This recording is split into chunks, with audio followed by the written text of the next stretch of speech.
Hey guys, I know it's been a few days. I wanted to upload something today just because, yeah, it's been a little while.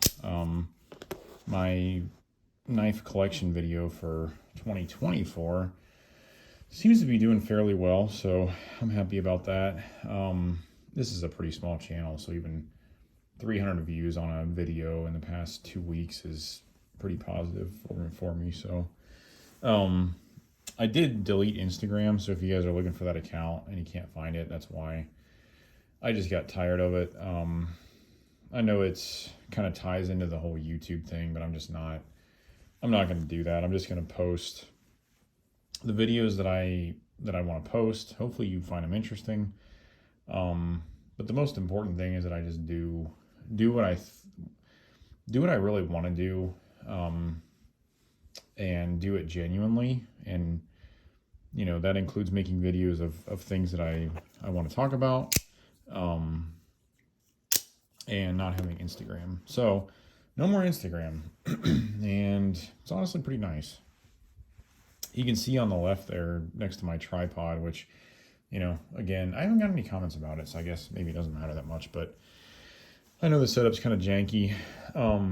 Right now I actually have this huge Lego Hogwarts train spread all over the room that I normally film videos in, so that's why you can see the Legos kind of over here, and that's why you have more shadow, because it's the bench is in a different position in the room, so you're getting more shadow onto the surface here. So like I said, I don't know, I'm not going to say it in every video, but like I said, eventually I'll have a better setup, higher quality. The camera's pretty good. I mean, you can see, a lot of the details pretty clearly, but it's just the lighting's not, perfect.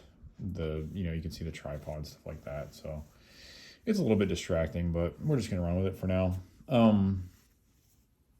So the knife I've been carrying for a couple of days now is the Microtech Glykon, and this is one that came out,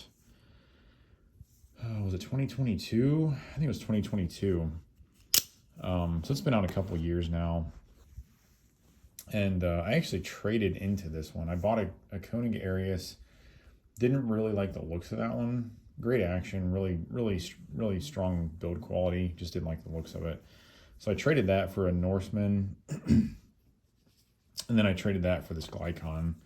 And this one came directly from River's Edge Cutlery. I was actually with one of my buddies who wanted my Norseman, and I said, why don't we just do a little trade? So he bought me this, and I gave him the Norseman. So worked out for both of us. So that was nice.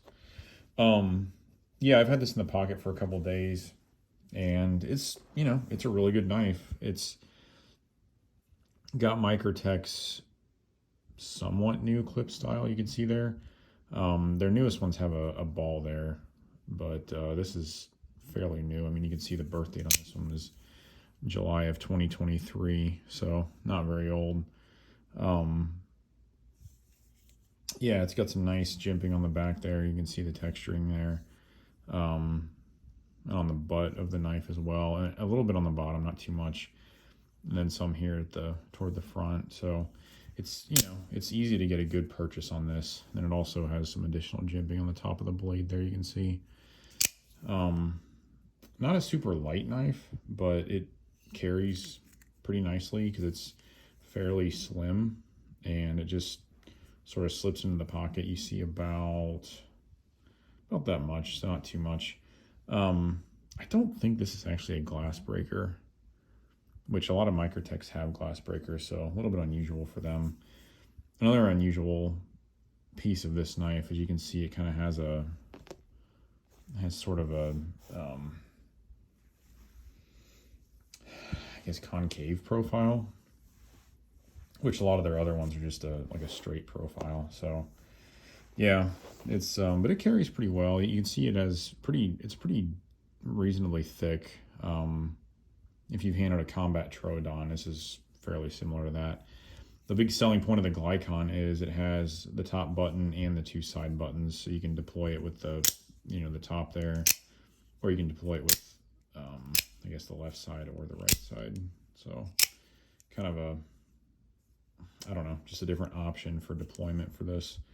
I don't know if it has huge advantages in terms of practicality, but it does, it makes it kind of convenient to where, you can pull it out of your pocket and just deploy it maybe more quickly than you would be able to if it was just a top button. That's kind of cool. Has Microtech's like X pattern on the buttons, which is nice. It gives a good purchase when you're deploying the knife. Sorry, my hands are dry. What else about this? It's kind of interesting. So this one actually, this is one of the ones where they switched to Torx, which is fairly new for Microtech. For the longest time, they used these like triangular shaped bits, and it was proprietary hardware. Everybody complained. Just wasn't ideal. But yeah, so they switched to the Torx, which is nice. Just, I don't know if you'd want to take this apart or not. Personally, I wouldn't, because of the internals of an automatic, but you can if you want to. I'm assuming these are probably T8s, so yeah, it's a nice knife. I haven't actually ever used it. I just have been carrying it, but if the opportunity came up, I wouldn't be opposed to using it. These are made really well. There's a lot of different abuse videos you can check out if you want, where people push these past the point of where they should have been pushed, just to see how strong they are. And they are made really well. Yeah, so just a really nice knife. I think talking about construction, so the blade is M390, which is fairly common for Microtech. You can see it there. They've actually recently switched to, I think it's M390 MK. It's like their special formula. So this one is the partially serrated version. So it's kind of cool because it has serrations at the back, and then the straight edge at the tip. And then on the opposite side, it has a little bit of edge right there, and then serrations further forward because of the Microtech logo there. So it's pretty cool how it's designed. And then it has like I don't know what you call it, like a fuller or a blood groove, whatever you want to call it.